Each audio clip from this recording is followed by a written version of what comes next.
Hello and welcome. We'll get started in just a moment. And as you're logging in and getting connected to your audio, we'd love for you to use the chat and enter your name and organization so we can see who's tuning in today. We'll get started in just a couple of minutes.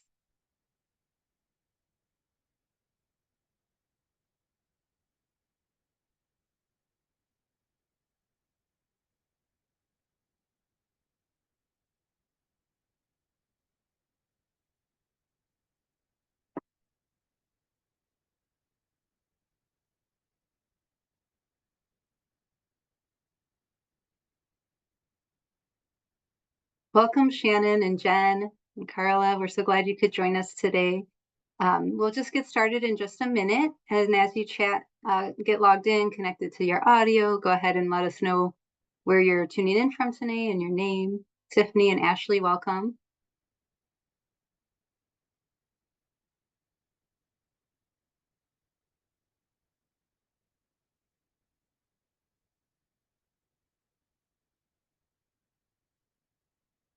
And welcome, Alice.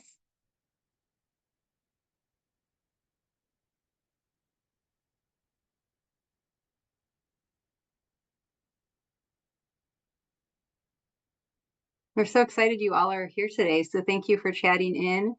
It's right on the hour, so I will go ahead and get started. This session is on vaccine HR updates. just reached back out to me today. And They're so just let's concerned. see. Thank you. So we're going to do some vaccine updates. So we did COVID last month on August 15th, but there are some new updates from the recent FDA approval. So we're going to sneak that in today too, as well as the pneumonia, RSV, and influenza guidelines. Before we get started, make sure you have QI Connect at Telligent.com in your trusted list of email contacts, because that's the email we send all our information out through for all of our events and everything. We also do have this nursing home specific listserv. So if you haven't signed up for it, we have some additional information that's relevant to your setting. So I think that's really a valuable listserv you'll want to be a part of. And these slides will go out, so you'll get that QR code after today's session. Also somewhat new is we have this nursing home assessment dashboard. So this dashboard organizes 5 different assessments to help support you in identifying any potential gaps in these areas. It's just a great starting point. And then if you are identifying areas that you wanted some additional support, we have one-to-one support available at no cost through our quality improvement facilitators that have expertise in these areas. So you can get additional help if there's something that pops out at you when you're completing one of these assessments. And then we do have a couple kind of special things for September, so I wanted to highlight that as well.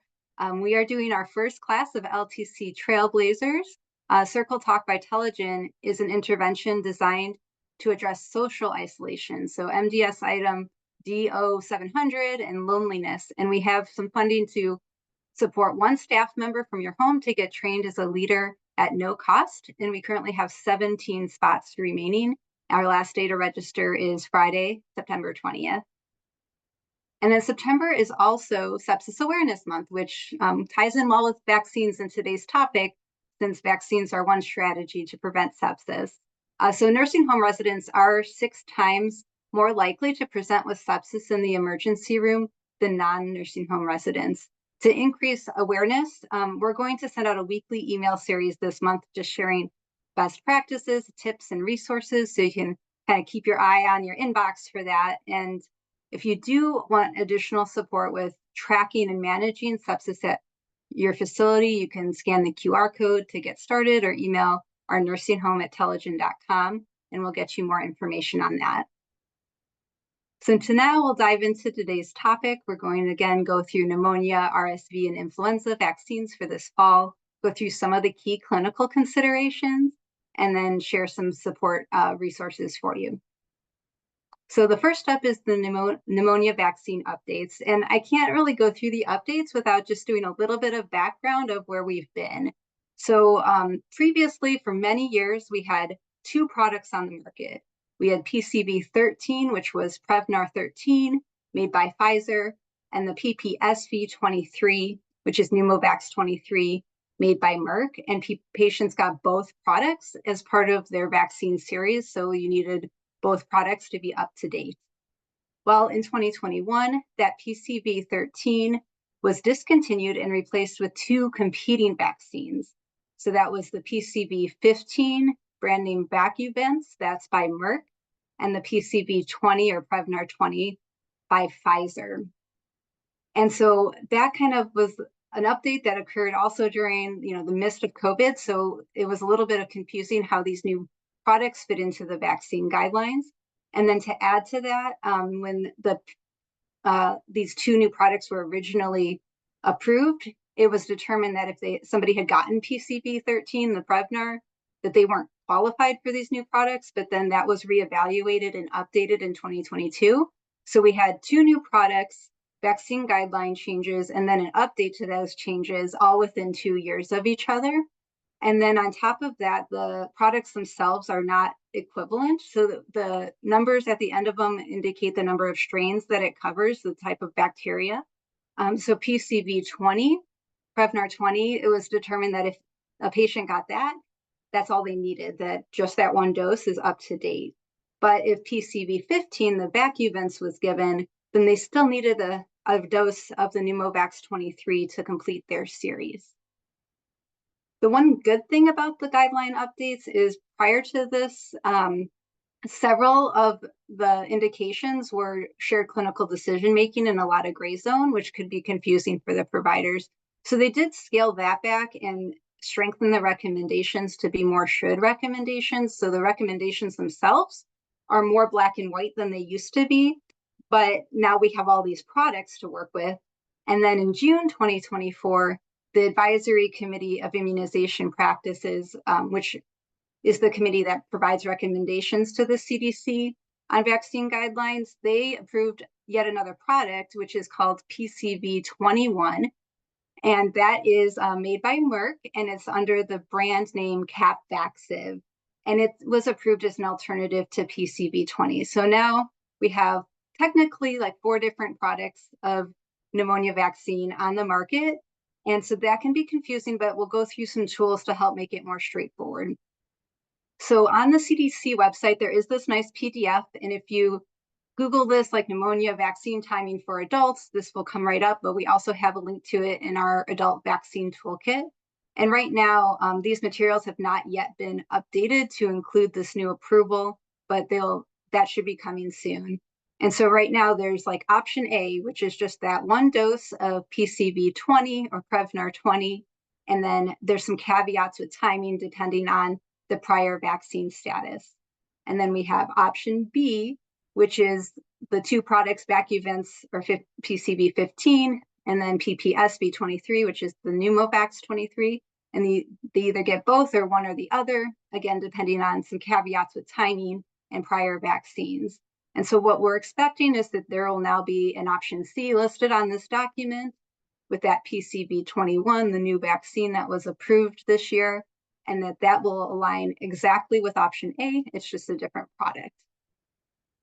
And again, these are all should recommendations now, so that's a little bit more straightforward than it used to be. There is still one caveat for shared clinical decision-making, and that is for somebody who got a completed series after the age of 65 with the old products. They might be eligible for a booster, and right now that booster on the document is the PCV20 or Prevnar 20. So PCV21 will be added in as an alternative. Now, if you're like, okay, I'm ready to pull my hair out, this is too much, don't worry. There is a nice tool to help you with this. Pneumovax Advisor, there's a mobile app and a web version. So if you haven't checked it out, it's definitely something that you want to have easy access to. You enter all the patient's information, it asks you those questions, and then it pops out the recommendation for that patient and for their situation. And it will give you like all the options. Option A, B, C will be added. And then you can just see like, okay, I have this in stock and this is an option, so I'm just going to give them this. And then you can be done with it and they'll be up to date. If you would like a walkthrough on that, I did present a walkthrough of this app on our June 6th session for the Nursing Home Quality Essentials, and we'll link that in our resource section. It's under our resource library on our intelligentqi.com website. So any questions on the pneumonia vaccine before we get into the RSV updates? Okay. I don't see any yet, but definitely feel free to chat if you think of something. And then for RSV, the vaccines were first approved in May of 2023 to prevent lower respiratory tract disease caused by RSV, which is a precursor to pneumonia. That's just an easier outcome to study and prove in a trial situation. It was approved as shared clinical decision-making or people who may get it for anyone 60 and older, with the idea that we should be targeting patients at high risk for severe disease. In June of 2024, during the ACIP meeting, they strengthened the recommendation from may to should. So anyone 75 years and older should get the RSV vaccine, or if they're 60 to 74 and have risk factors, which does include living in a nursing home as one of the stated risk factors, then they should get the vaccine. Now, this right now is currently approved as a single dose. So if somebody's gotten the vaccine at any point since it's been approved, they're up to date and you don't need to worry about them. It's not to say that boosters may eventually get approved, but right now it's a one dose recommendation, and we have some good evidence that it covers at least 3 seasons. And so that's kind of where they're at with the science of it. And for the up to date, it's everyone needs 1 dose. It's no longer recommended for those without risk factors, age 60 to 74. But again, that's probably not your scenario, so we won't get too much into that. And then I did want to just include what counts as the risk factors for severe RSV disease. And when we do list the long-term care facility, they're specifically talking about the nursing home. So this doesn't apply to seniors like in independent living communities that can perform their own activities of daily living without assistance. This is really the nursing home setting. And you can see that probably many of your residents also have comorbid medical conditions that also increase their risk. So even more important that they have access to this vaccine. I will add just a caveat that currently this is a Medicare Part D as in dog benefit. So it's important to partner with your long-term care pharmacy or a community pharmacy and see if you can help get access to the ability to bill for these vaccines. Oh, let's see. Great question in the chat. So if a resident or their family is not sure of the vaccine status and records, is it okay to administer PCV20? I would say that yes, if you're not sure, then they say to go ahead and administer. So I would also just check the immunization registry as well to make sure that it wasn't in there from another place, like a community pharmacy, because otherwise you might run into billing issues with Medicare or that. So I'd say, like, yes, check with the resident and family, but may also check the immunization registry. That's a great question. So next, we're going to just dive into the influenza vaccine updates. You'll be happy to know that the actual recommendation is the same as previous years. So everyone 6 months and older without contraindications should get 1 dose of the annual influenza vaccine. That little link in the reference, I did put a linkable thing. And if you go to table 2, it will list those contraindications and precautions by each vaccine type. So that's really helpful if somebody has had a reaction in the past and you just want to make sure that it's safe to administer to them.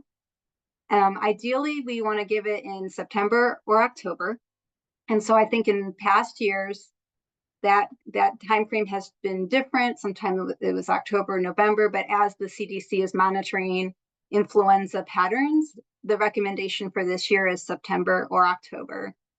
We also want to continue to offer the vaccine throughout the season while the virus is still circulating. And last year, that actually extended all the way into April. So it can go into April. We want to make sure we have access and are offering that vaccine throughout this season. One question that often comes up is, like, what about if somebody already had influenza this season? Should we still give them the vaccine? And it is recommended by the CDC.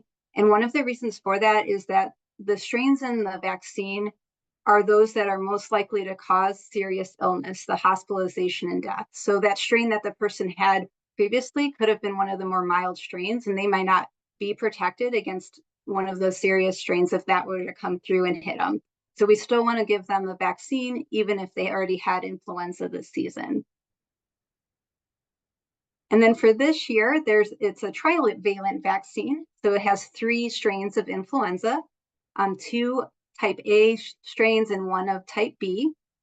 This is different than previous years. So for the last several years, we've had quadrivalent or 4 strains in our vaccines, but it's been determined that the influenza B Yamagata strain has not been circulating and has not been detected since March 2020. So we were able to remove that from the annual formulation this year. There also are high dose or adjuvanted vaccine options. So the high dose is brand name Fluzone HD, and then the adjuvanted vaccine is under the brand name Fluad. It's the preferred option for all residents 65 and older. New this year, it's also the preferred option for anyone aged 18 to 64 that has had a solid organ transplant and are receiving immunosuppressive therapy. So that's new this year. Now, the standard dose is completely acceptable if the high dose or adjuvanted vaccine is not available.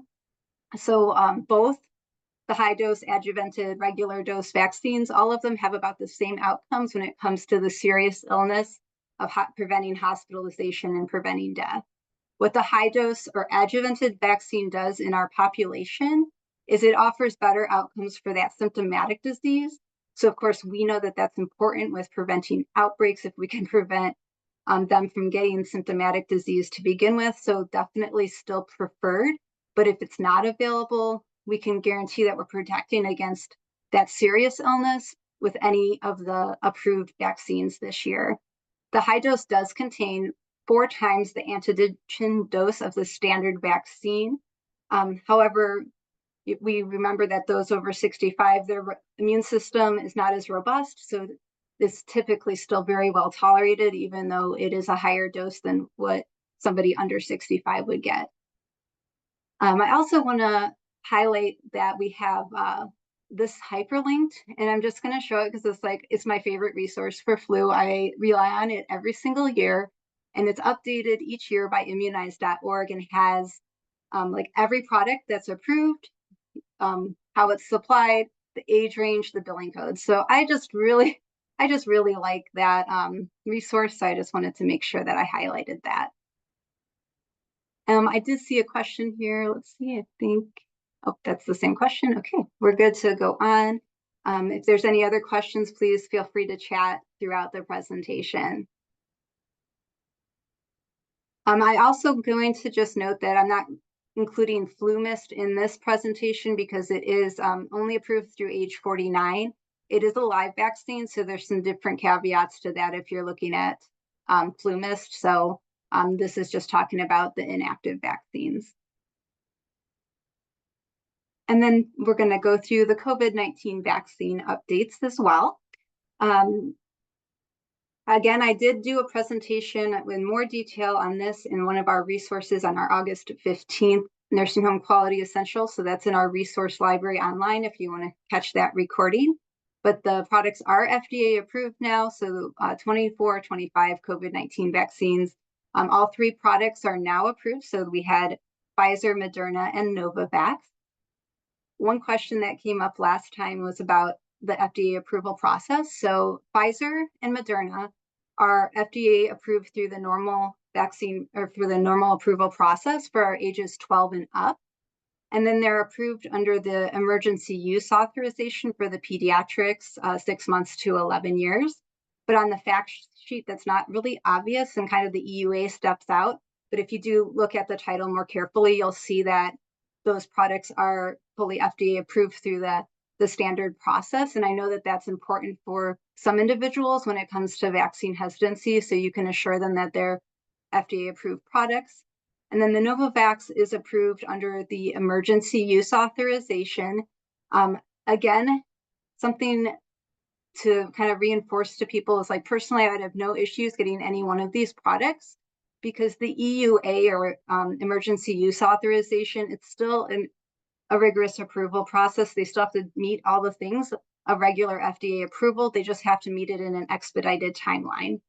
And I'm really not surprised that Novavax was approved this way because it's grown in cells and it takes longer to grow. And with how rapidly COVID mutates, they need to meet those deadlines on a more expedited timeline in order to get the vaccine to us in time. And so that's why I think that one is probably went with EUA versus the regular FDA process. It's recommended for everyone get one dose as soon for everyone ages 5 and older. So there's some caveats for pediatrics, but everyone 5 and older gets one dose as soon as the vaccine comes available. I'm hearing of places getting it in already, so I think that supply will be ramping up over this month, and that if you don't have access, there should be availability soon. Immunocompromised individuals could qualify for some additional doses, so that's the caveat. And then the time interval. So, there was some maybe lack of clarity for the time interval, and now that's been clarified. So they would qualify for this vaccine at least 8 weeks or 2 months after their last dose. So if you did have, clinics at the end of summer for your 23-24 COVID vaccine, you could do this vaccine 8 weeks after that last clinic.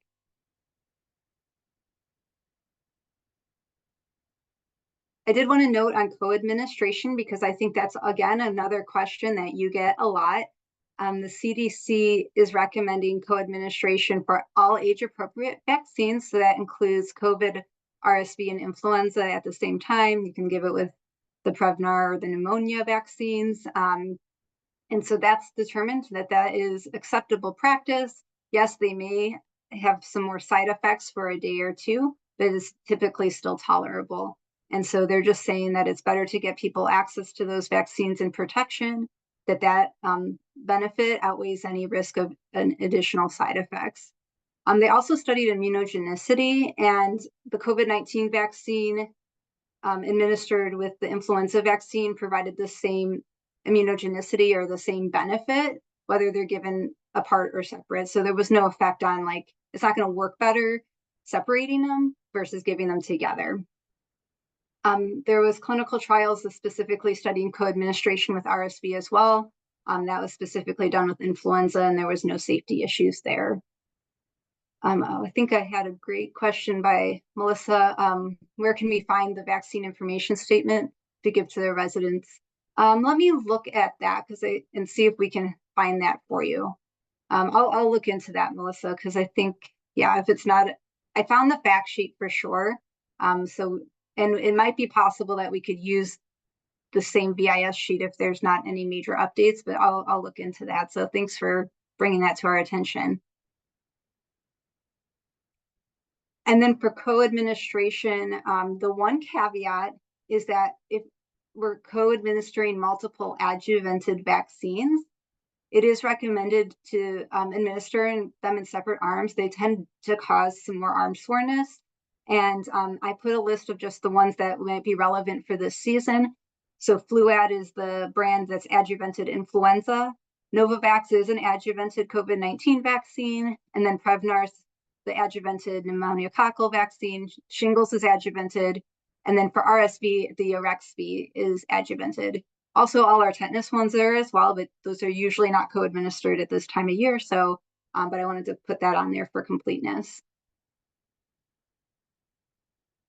And then for contraindications and precautions, I really just boiled down to the general ones that apply to all vaccines. But if somebody's had a serious reaction to a vaccine and you want to check for that specific thing, what to do for that patient, there's a link to that guidance, and you can look it up by vaccine type and then see what specific contraindications and precautions they have.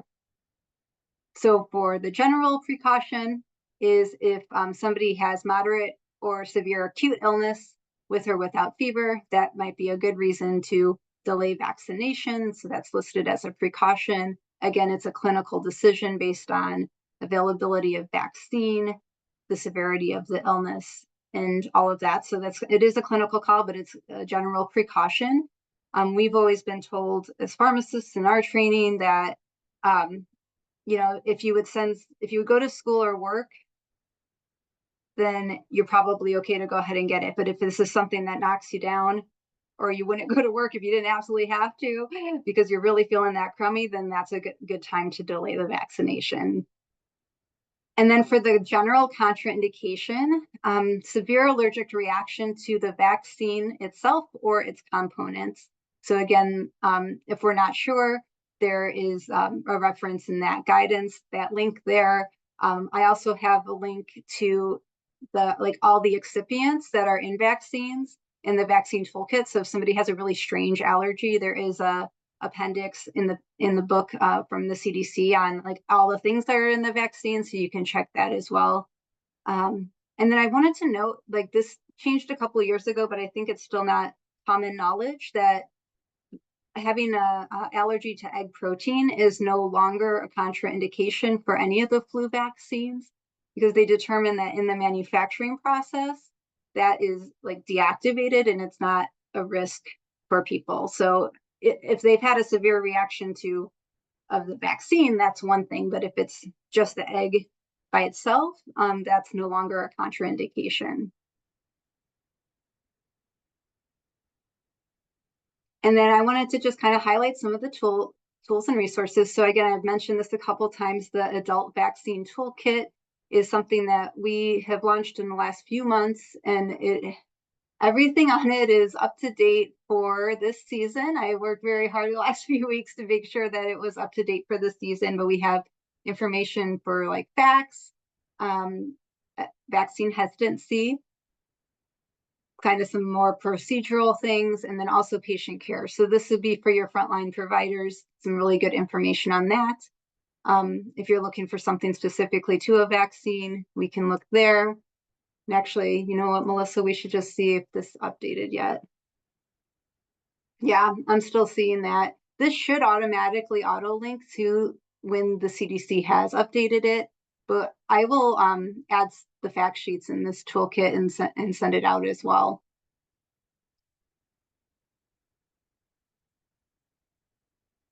And then we have a vaccine hesitancy podcast that was really nice. Our health literacy expert came on, met with some of our members of our beneficiary advisory committee and our community ambassadors. So just getting that patient perspective and that health literacy perspective, really great ideas for how to talk to people about the vaccines that I maybe hadn't been exposed to in my training. So I really valued that, and it was a great thing to tune into.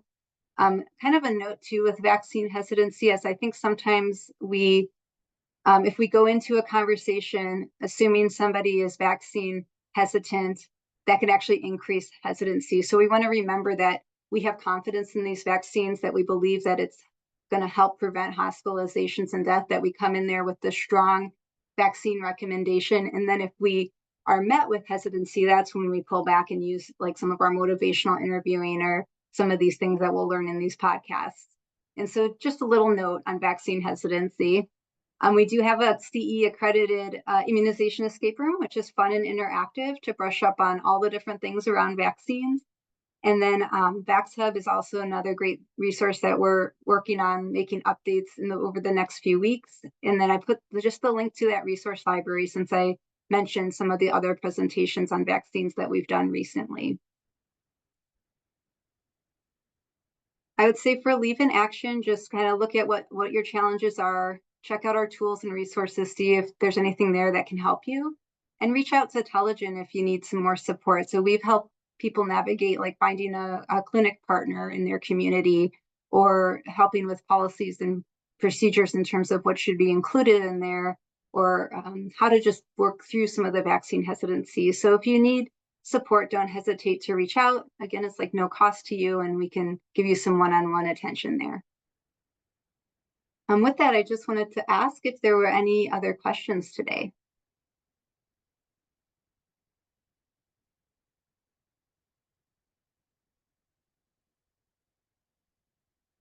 And again, if you think of something later, just reach out to us. Our information will be on here.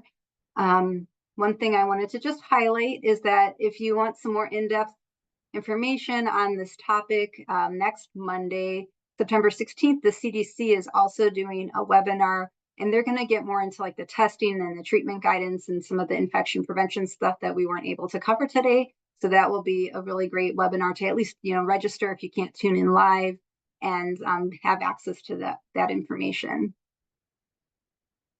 And then we have our additional nursing home quality essentials that are coming up as well. 5-star ratings, NHSN office hours, which will be a big one this season, and some behavioral insights as well are the next coming topics. So we thank you so much for engaging with us today, for coming to the presentation. Always welcome for your feedback. We hope it's helpful, and we know that there's a lot to do this season. So thank you for prioritizing being here with us today.